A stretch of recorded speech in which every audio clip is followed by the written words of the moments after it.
Will they find a home? Sponsored by Geico. Steve is intrigued by the paranormal. Otherworldly spirits really make a house a home, you know? Janice has different taste. I'd like my house to not be haunted. Compromise is tough, but these two won't have to compromise when they bundle home and car insurance with Geico. It's easy, and they could save even more. In the end, Steve and Janice found a renovated Victorian that's only haunted from 9 to 5. Okay, wife's home. I gotta bounce. Bye, Steve. Bundling without compromise at geico.com.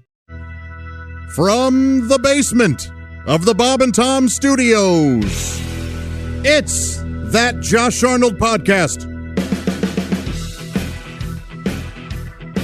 Oh, my goodness. Another lovely week, and another lovely That Josh Arnold Podcast. Nearing the end of May. Holy cow. Memorial Day weekend coming up. Oh, what a fun one. People like to say the unofficial start to summer, because the official start to summer isn't until like June. Isn't it like mid-June? It's something that's seems way late, but who am I to question the seasons? My goodness, look at you. I'm excited. I would imagine you are too, because this week's guest on That Josh Arnold Podcast is just a delightful human being and a genuinely good person, and that's probably what I love most about them. They do a lot of good. They spread a lot of joy and happiness and love, and I can't commend them enough. Our guest this week is you. Of course, it's you. Thank you for all you do. Oh, let me get a look at you. Oh, my gosh, do you look good. I hope you feel good as well. And thank you for being here. Oh, it's, I don't, perhaps, I know you're here with me now, and you can tell that it's hot. It's hot outside. It's upper 80s right now, and it's also a little cicada-y. That's right. We happen to be in an area where we're going to get those crazy cicadas, and I like it. It's I think it's a pretty cool thing.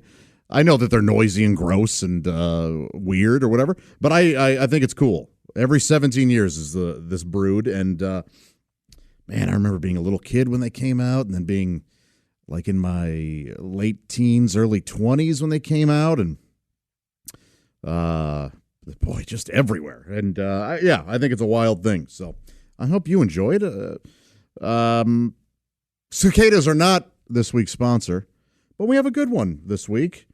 I'll get right to it. The sponsor of That Josh Arnold Podcast this week is the sun. Oh, don't you love the sun? I mean, look, the sun does so much for us. It warms us, doesn't it? It provides us with light. It nourishes us with healthy vitamin D, which does many things for our body and brain. The specifics of which I don't know, but I know that it's good for us. And sure, the sun can get in our eyes and it can burn us, but that's on us, isn't it? You know, we looked at it, or we spent too much time out in it. That's not the sun's fault. It's our fault. Bless the sun. It helps things grow, doesn't it? And there are probably many other things that I'm either unaware of or leaving out, but it is important that, I'll just put it this way. I hope you enjoy the sun sometime soon. Boy, did I. When I was looking through the many emails I get from higher-ups and whatnot, and our advertising agency, they said this week your sponsor, and I looked through and I said, some are going to love this and some aren't, and but hey, I can't control who sponsors us. I'm proud to have the Sun sponsor us. Whew, boy, down here in the basement, it feels good because, like I said, it's hot out and it feels good down here. No sun. There are no windows at all down here. I've got one of those awful buzzing fluorescent lights that I tend to leave off because I also have a lamp down here, and that's a gentler, less harsh source of light. And so, yeah, but we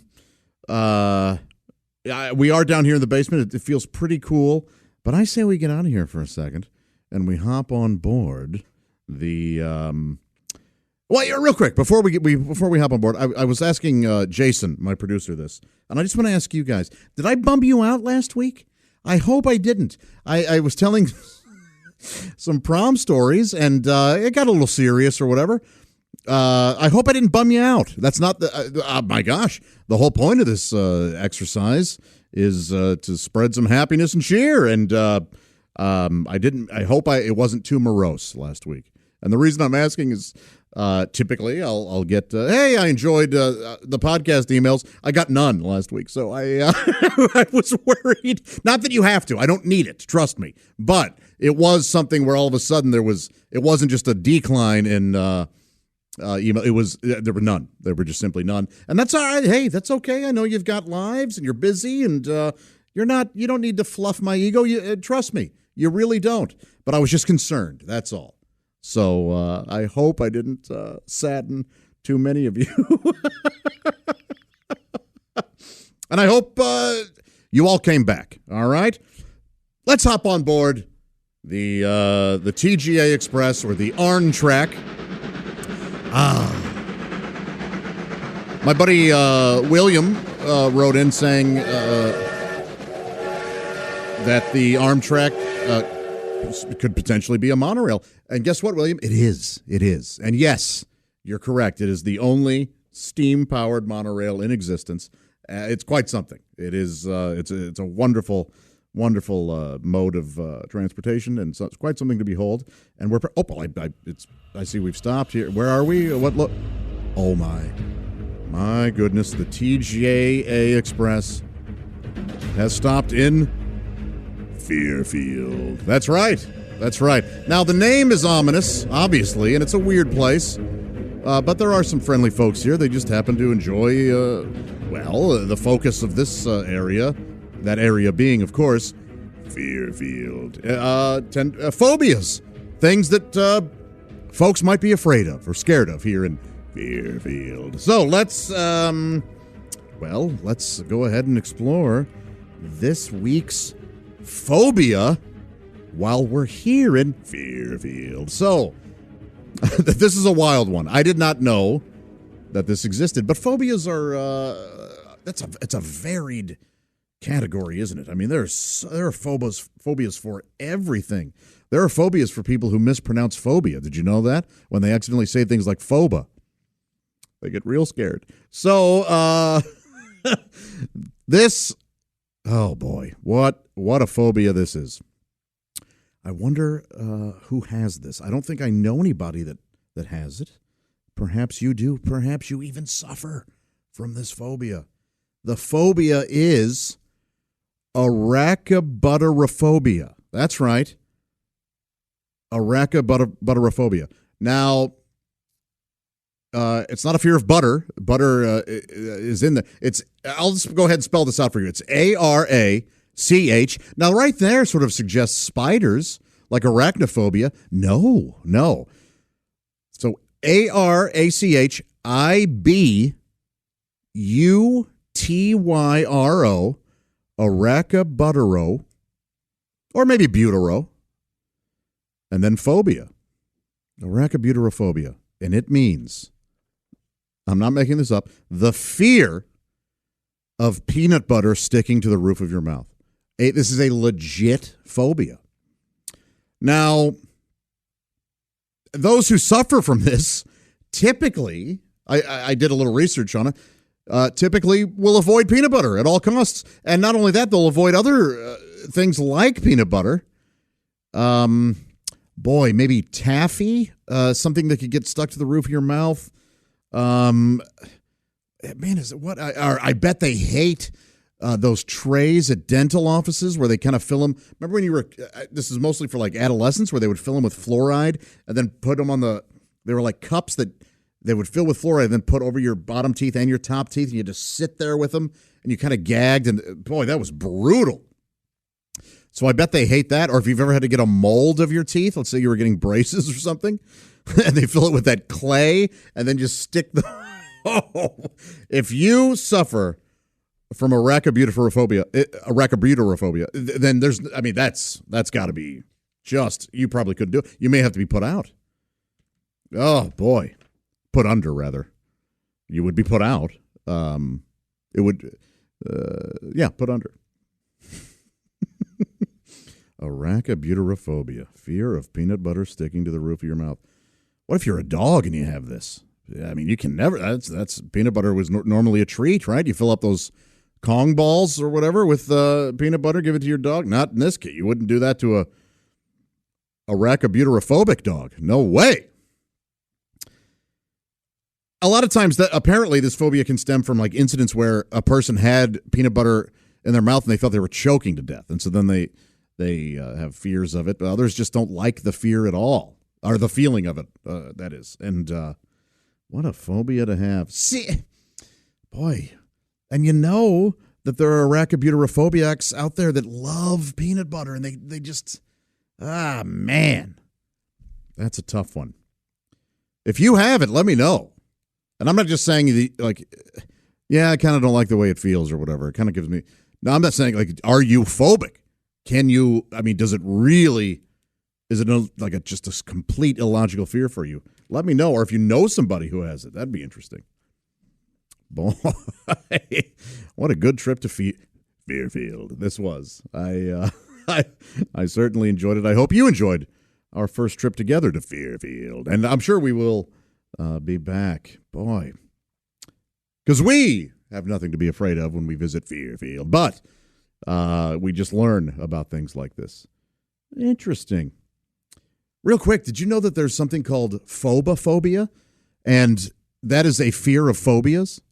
Oh, it's essentially fear of being afraid is really what it is. I mean, you could argue that it's essentially a general anxiety disorder. But it's like you're so afraid of being afraid that it's a vicious cycle that you're so you tend to avoid. I mean, it can be really problematic and really debilitating because you tend to avoid anything where you might potentially feel fear. So no way are you going into like a haunted house or a scary movie or something like that for pleasure. I'm a weirdo. I'm not going to say it. I'm not going to put it that way. I happen to be a person who I like the feeling of being scared when I go see a scary movie. I want to be scared, or I like going into haunted houses and being thrilled and terrified or whatever, and roller coasters and stuff like that. It's a release for me, and I like the that sense of danger, but not actually being in harm's way. You know, it's a pretty wild thing. But if you have phobophobia, that's got to be terrible. I mean, yeah, that's a rough one. Fear of phobias, a phobia of phobias. Boy. So we got kind of a two for one at our visit to Fairfield. You know, this kind of leads into our question of the week. Nice little bass line there to lead us into this. If you've sent in a question, I haven't answered it either via email, like replied to you, or on the show, I've still got it. Don't worry. So it will come up eventually. But this week's question comes to us from Michael. And he says, I'm curious, do you believe in actual paranormal activities, or do you take more of a scientific view to debunk said activities? That's a very good question, Michael. The answer is both. I do believe in the paranormal, but I absolutely want them to be, any sort of paranormal activity to be scrutinized and studied and to be debunked when necessary. My favorite Paranormal Activity show is Ghost Adventures. I think those gentlemen do a really good job at going to locations and documenting evidence. And one of the reasons I like that show so much is they will debunk a lot. They won't just go, well, it looked like a bug and not an orb that flew by the camera. But I don't know. They will go, that's a bug. And then they will have a big thing that says debunked or whatever. And they will make it very clear. That tells me a few things. One, that they are confident that they're getting actual evidence, because never has there been an episode where they debunk everything. So they're not afraid to debunk things that need to be debunked. They're not out there to fool us. They want, man, I hope I'm saying all this, and then maybe in 3 years it's going to come out. Everything on that show was completely staged, but I don't believe it will be. But they are fine debunking things because they want to find actual evidence and they want to present actual evidence. They're not out to pull the wool over our eyes. I really appreciate that. Sure, if I see something on one of those shows or I read about something and it's eventually debunked, I'm like, okay, all right. I do get a little disappointed, but not because it's because I love the mystery.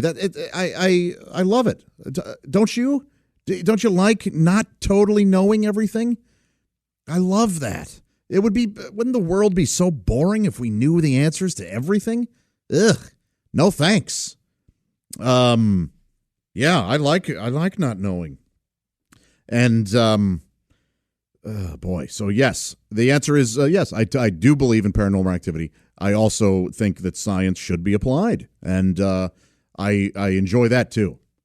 And I've read all kinds of things about that. You can go and read articles about how everything on an episode of Ghost Adventures has a scientific explanation. But I'll be honest, some of the scientific explanations are as far-fetched as the idea of the afterlife or ghosts is to non-believers in paranormal activity, So, and granted, I'm not a scientist, but a lot of it goes, you know what? There's as good a chance that was actually somebody talking from the grave as it was some weird sound or magnetic force appearing in that area only. So yeah, pretty interesting. Now, where Ghost Adventures, I think, if you watch the show, you know what if you don't, I'm going to try to do my best to explain it. Where sometimes I do think they will be slightly unfair, and I don't think they're trying to be. I think they're just confident, but I would argue that there are times they're overly confident, is when they get a voice on an EVP session, that's electronic voice phenomena, where they will run a tape recorder, and they may not hear the voice in their own ears at the time, but when they play back this tape recorder, there's because it's giving off certain energy and it's powered by batteries and stuff. They argue that the spirits can use that, they can harness that energy and speak into that device. So they will record things that we couldn't hear with our ears, but you can hear in this device. So what I don't think is always fair is you'll hear, they'll play it, and you'll hear a whisper like, Razavizer, and they will put words to that. And so they'll say, oh my gosh, he just said, the devil is here or whatever. And I do my best to listen and go, I don't quite know if that's what was said. Something was said, but I don't know that it was that. So sometimes they're very clear. You can hear somebody go, I died here or whatever. Incredibly clear. And you go, what? And the really weird sound ones, the ones that those that give me chills, is when you can hear it in the room, like not just on the device, but you hear a voice in the room with them. It's crazy. Now, obviously, Skeptics will go, well, it was probably the guy holding the boom mic. You know what? I guess. But I personally don't think so. So, Michael had a follow-up question. Would you ever open your mind up to a night alone in a haunted location? The answer is yes, I would. Yes. And I have to tell you, I would be terrified. I would be so nervous and scared that part of me thinks I wouldn't even move. Like, particularly if it were total lights out and I had to walk around with a camera, like a video camera and a tape recorder and stuff, and ask questions. And if I were hearing noises or feeling things, like, oh boy, I mean, I would be scared. And so I would do it. I would be hesitant, and I would definitely prefer to do it with others. And a lot of ghost hunters say, don't do this by yourself. You want people with you. I mean, for a few reasons. One is you're more susceptible to, they would say, that you're more susceptible to evil spirits if you're by yourself. But also practical. What if I trip on a stair and I fall and break my leg? I would like to have somebody else there. So, yeah, I would rather, and I have spent the night in a very haunted location with a girlfriend of mine when we were in our, we were like maybe 20 or something. And she was huge into paranormal stuff, and she loved ghosts and studying them and reading books about them. And there is a place in St. Louis called the Lemp Mansion. Lemp was a beer, and there was the Lemp Brewery is right there, and that's very haunted. There are tunnels underneath the Lemp Brewery that are notoriously haunted, and the Lemp Mansion itself was home to the Lemp family, and I forget the number, but it's like 4 or 5 members of that family committed suicide or died very mysteriously in that mansion. And it's quite haunted, many say. So it's also an Airbnb. So I forget why, but I forget what the occasion was. It was either Christmas. I think it was Christmas because this was her Christmas present. And we ended up going in like February because so what I did was I booked us a night at the Lemp Mansion where you spend the night in one of the rooms where somebody died, and then you wake up and you have breakfast or whatever and you leave. So here's the weird thing. I booked it for like February, and the temperature was about -10, and with the wind chill, maybe -30. It was brutally cold. The hawk was out. If you've ever heard that term, I love. Sorry, that's one of my favorite. Whenever you hear old guys or whatever refer to the hawk, they're referring to very cold weather. I just love that. So, boy, the hawk sure has its talons in us today. Oh, I'm a sucker for all that old, timey sort of Western sort of talk. Anyway, the hawk was out. And we showed up. It was a Friday night, and the lady was there. We showed up for check-in, and we said, okay, yeah, we just wanted to check in, and we're going to go to the Hill, which is a famous area in St. Louis where there are a bunch of great, authentic Italian restaurants, and they're wonderful, and somewhat pricey, but just worth every penny because it's just real authentic Italian food cuisine. Just terrific stuff. And so we were going to go have a nice dinner and then go back to the mansion. Well, she goes, okay, here's the key. And she handed me like an old sort of, it looked like an old skeleton key in like an old movie. And I said, oh, this is for a room. And she said, no, it's for the mansion. And I said, what do you mean? And she said, you guys are the only guests. You have the mansion to yourself. And I said, oh, but where do you stay? And she goes, no, I'm going home. I said, wait, we get the whole mansion to ourselves. And she said, yeah. And I was we were blown away. that there was going to be nobody there but us. And we thought, this is great. I mean, imagine if you checked in to a hotel and you got your key and they went, oh, by the way, you're the only ones here, so the whole crew, the whole staff, we're just going to take off. What? I mean, I know there's quite a difference between a hotel and an Airbnb, but and by the way, I keep saying Airbnb. This was way before Airbnb. It was just a B&B. It was a bed and breakfast. So, this was.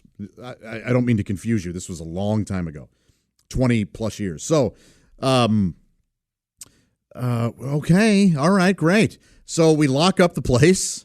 We put our bags in the room where we're staying, and she kind of gives us a tour of the mansion, and she leaves. We all walk out, and we're freezing to death in the winter weather, and we lock the door, and she says goodnight, and okay. So my girlfriend at the time and we went to dinner, and then we went back to the mansion and walk up to the front door, and I put the key in, and the key doesn't work at all. And I cannot get the knob to turn.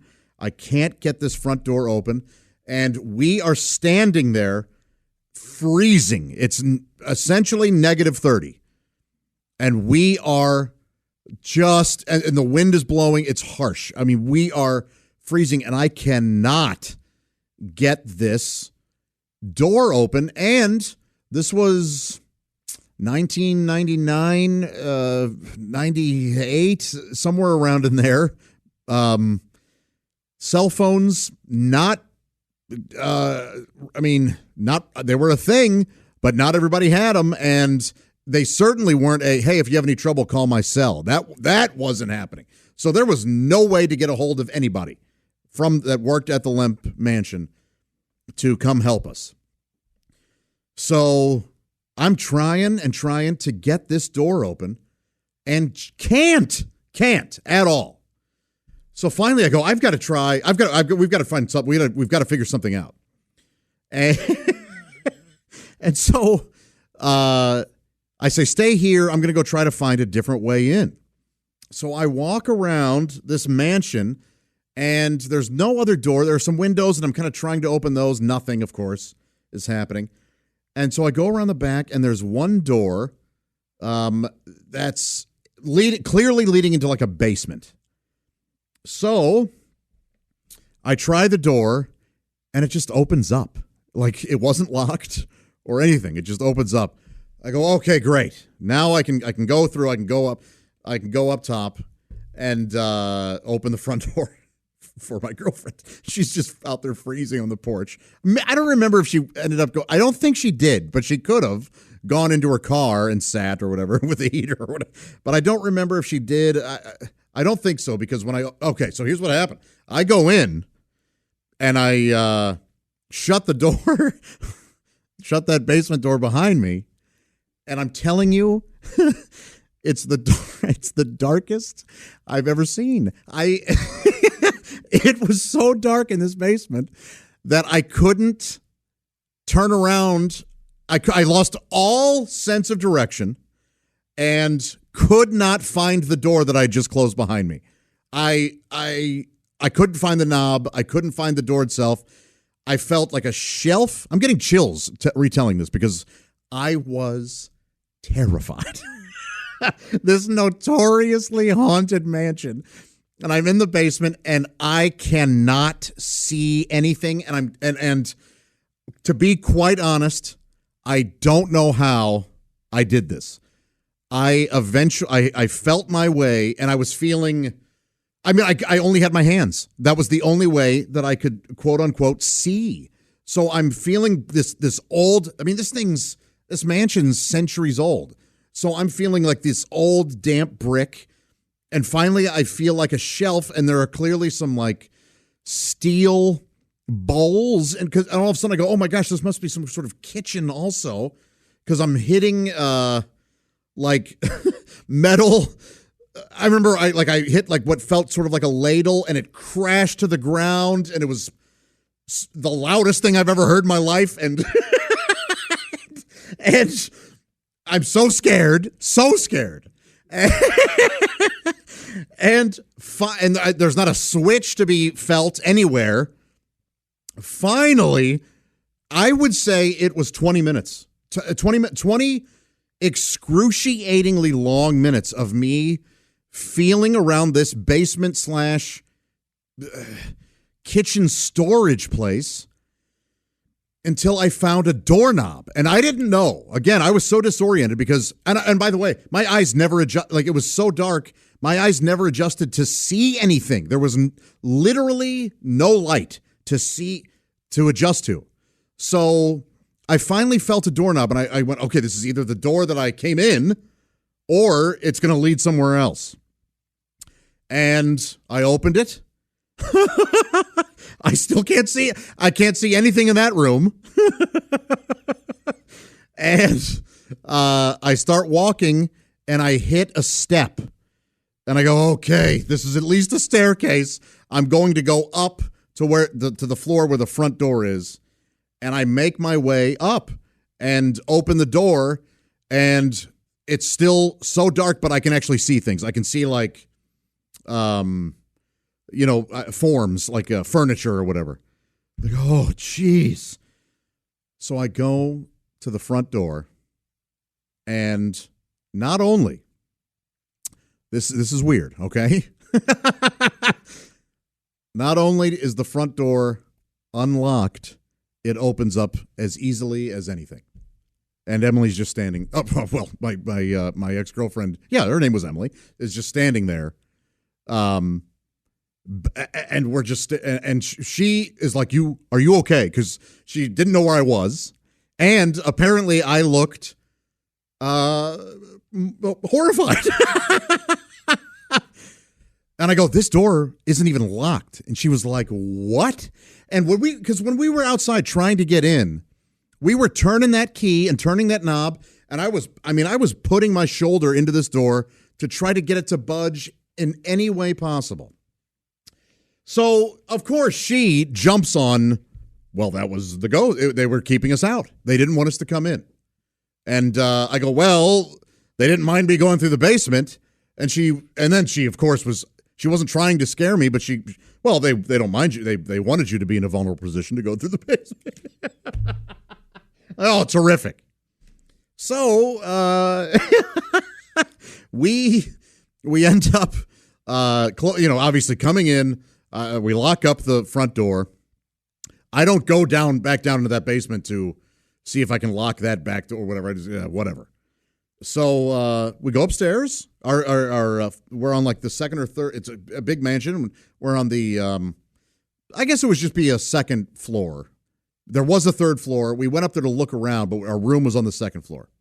So we started unpacking our things, and there was this awesome old, like, what do they call those footed tubs or whatever, like clawfoot tubs.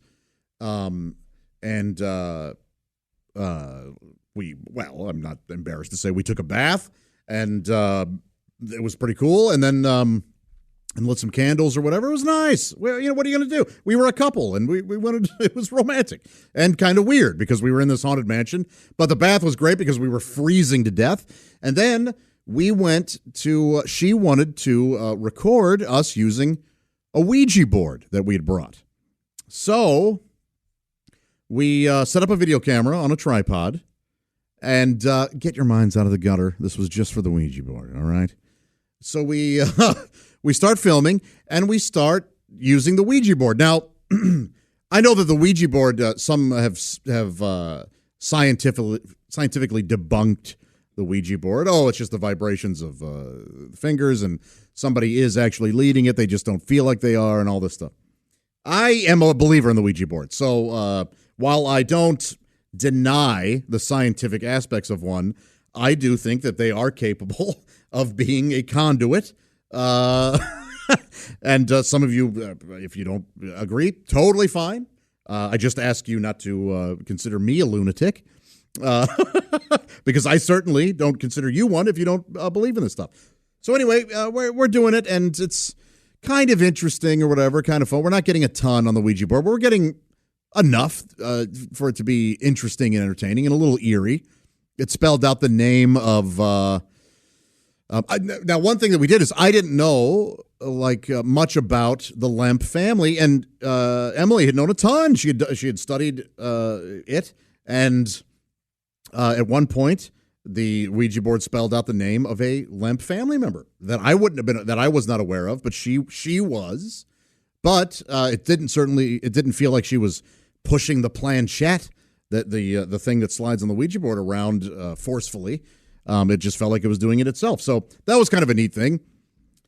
So anyway, we finish the Ouija board session, and and I'm not kidding, she was recording this to show like her college class or something, and so she looked at the camera and she goes, "Well, I guess that's it here from the Lemp Mansion." And right as she finished the word mansion, the camera shut off.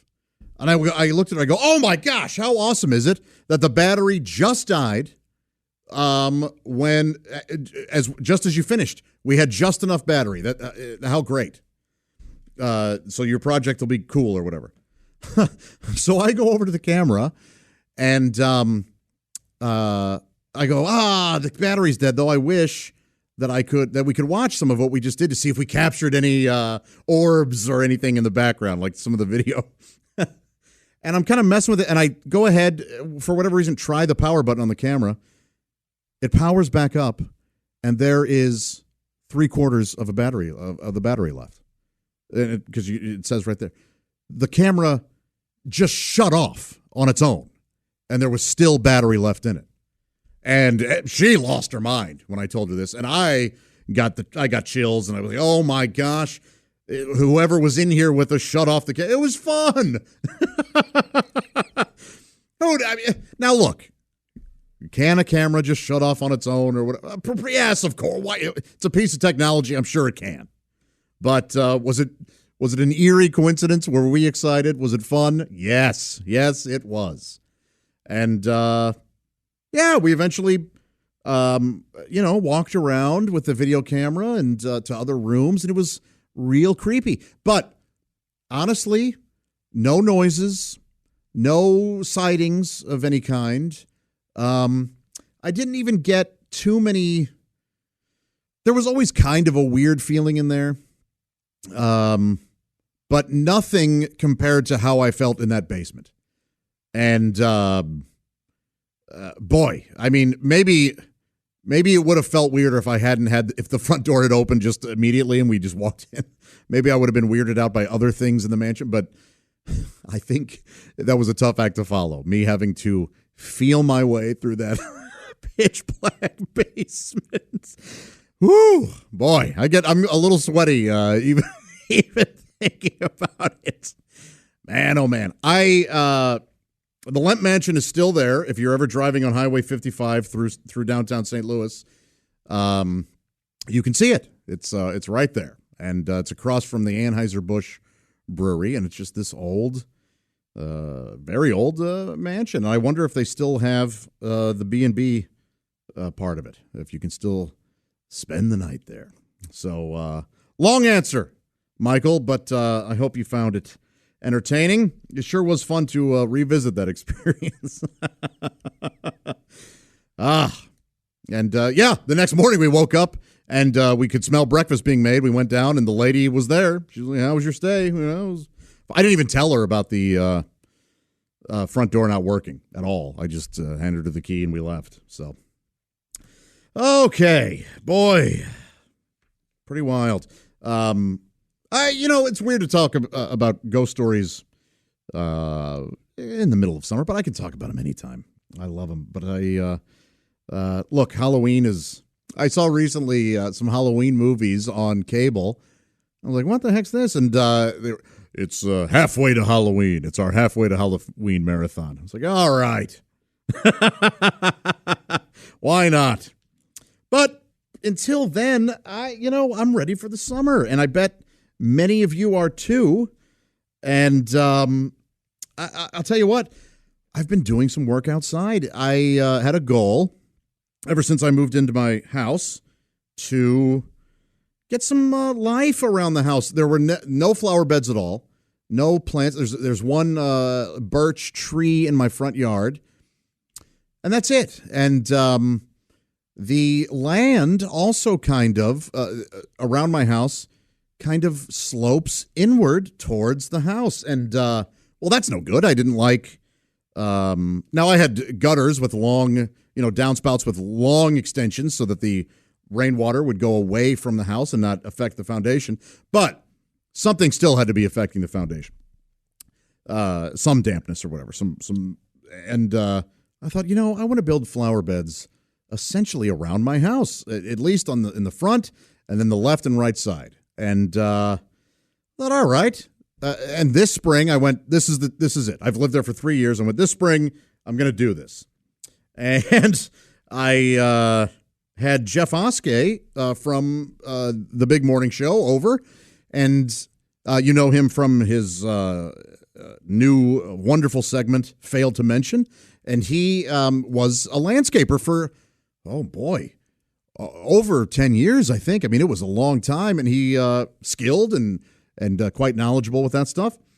And he came over one day, and I said, hey, so here's what I'm thinking about doing. Can you just give me a little advice to start off? And I told him, and he was like, yeah, you can do this and do this and do this. And eventually I realized, as he was telling me, okay, this is I'm a little in over my head here. This is my first time doing this sort of project. And so I just said, hey, Jeff, you want some side money? And would you like to help me do this? And he said, sure. Yeah, I'd love it. And great. So we got excited, and we said, oh, well, we're going to get a bunch of dirt, and we'll have it dumped on your driveway, and then we'll wheelbarrow it over here and there and there and here, and we'll put all these plants down and then some mulch. And I go, oh, I like black mulch. He goes, oh, that'll look great. And all. So we get the ball rolling. I order a tri-axle dump truck of 9 cubic yards of pulverized topsoil, and they dump that onto my driveway. And I get some new tools that I hadn't had for this. And he brings over his wheelbarrow and shovels and tools and stuff. And for the last couple weeks, not every day, but over the last couple weeks, we built these flower beds and moved the topsoil, bow raked it, planted, put down the weed barrier and the edging, and then dumped black mulch all in there, and boy, and now I'm just watering the heck out of everything. And then I also took a bunch of dirt to the back of the house and evened out this slope that I had, and now I'm going to put grass seed on that. I mean, it's crazy. We did a ton of work, and I have to be honest, it was hot and dirty and insecty. That pile of dirt it was teeming with spiders, and these spiders. I'll put a little video on my Instagram today of what these spiders look like. As I would take shovels full of the dirt, I would see these spiders kind of crawl out from the dirt or whatever and run, and they are as close to being like, they look like small tarantulas, and they're as close to being tarantulas without actually being tarantulas. I think these things they're so big that if you're just standing over one, you can see its eyes. Like, and I don't, you know what I mean? Like, a lot of times you have to get kind of close to a spider to actually see the 8 eyes. No, not these. If you're just looking at it from afar, you can see those 8 eyes staring right back at you. And it didn't really bother me. Spiders, look, they're not my favorite thing, but they don't bother me that much. So I was still able to totally work with the dirt or whatever. But I mean, yesterday alone, I probably moved 12 wheelbarrows worth of dirt, and I saw at least 15 of those things. And I saw one with a big egg sack. So they love it. They love that moist topsoil. I What would happen is I would put the shovel in, and then one would just kind of come out. So I think they bury themselves or whatever. They burrow, and quite something. My point. Geez, thanks, Josh. We've been wondering. All right, come on. My point is, this was a pretty big project, and I got down on my knees and got my hands dirty and got sweaty and sore and a little sunburned, and I love it. I loved it. First off, the end result is gorgeous, and not only does it, is it a nice, add some curb appeal to my house, it adds some nice curb, but it also is potentially protecting the foundation. It's fashion and function, essentially. And I have plants. I have wonderful flowers and grasses and bushes now. And I've got some life around my house. And I bought these boxwoods, and those are in some big pots, and they frame my front door. And I'm really proud of what we did, and happy to throw some money Jeff's way. And he said that, oh, great, I can take my family out for sushi. That's something that we don't often do, and we all love it, and awesome. And it's awesome, and it really was rewarding, and I look forward to more projects. Now, mowing and edging and weeding and all that, and watering your plants, it's a pain, but it's also it's a good pain. I don't know. I think you can see the end results, and that's so nice. And some of this may seem so obvious to you, but I hadn't done it.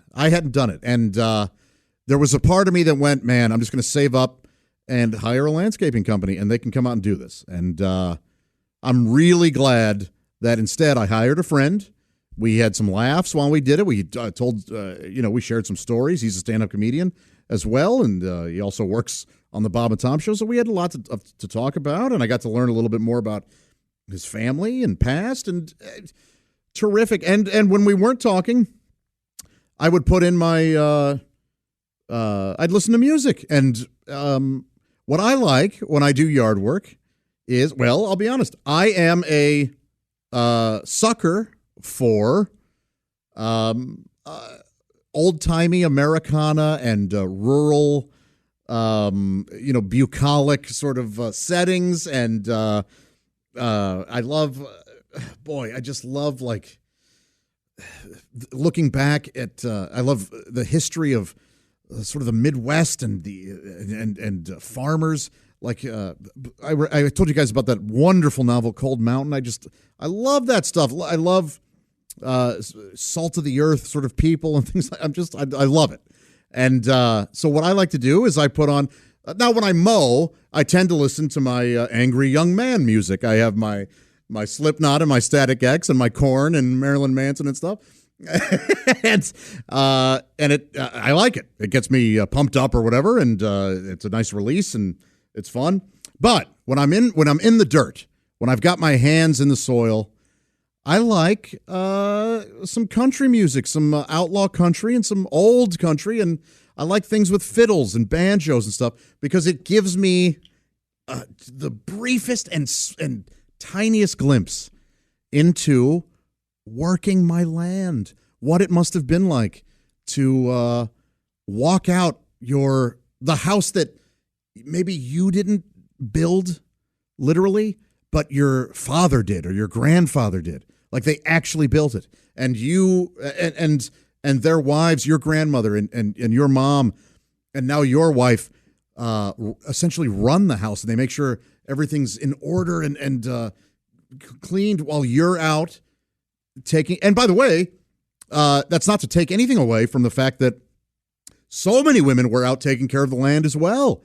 And you go out, and my gosh, if you don't get covered in burrs and mud and deal with bugs and snakes and stuff, and you're working your land, and quite literally, the fruits of your labor are they're providing for you. So this and again, what I'm doing is so far removed from what our ancestors did, essentially. But it does give me a little taste of that, and it really feels good. It's I've really enjoyed it, and I have such an appreciation for folks who have done that all their lives, or do it. Mine's a small hobby and something to kind of make my house look nicer, but I just really appreciate that. Those little moments that take me back to a time that I never experienced, or if you believe in past lives, maybe I did, but it sure is something special. And so I guess what I'd like to leave you with is this particular way that we can what's the segment called? What what to work on this week. Oh, this old number. Well, look at this guy. Oh, look at, you know what I think he is, folks? That's a city man right there. That is a cityman, and he is. Look at his suit. And there's nothing wrong with him. I'm not saying there is at all. Oh, yep, he's got his little handbag there. Is sort of a suitcase type looking thing, and he's he looks sharp. And I gotta be honest, I don't think he spent a day in the fields or tilling any earth. Why don't we have him come on over and join us while we discuss what to work on this? Yeah, you. Come on. That's right. Oh, you can tell me about your wares later. I know you want to sell me something, but that's not. I want to sell you an idea first, sir. Okay. So, what I recommend we do this week is something natural. Something, and I mean that quite literally. Spend a little time in nature. It could be something as simple as watering a plant, or just going out and kind of looking at some flowers in your backyard. Whatever. Go anywhere and really enjoy what you have around you. The trees, the grass. I read a great book recently. I don't remember if I told you guys about it, but there was a line in it that has stuck with me ever since I read it. It's called "Where the Crawdads Sing."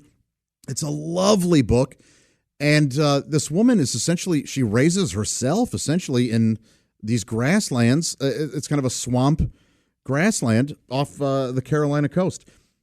And she for the first time in her life, she's like, I think in her 20s or something, she is taken to the city, and she sees her first neighborhood.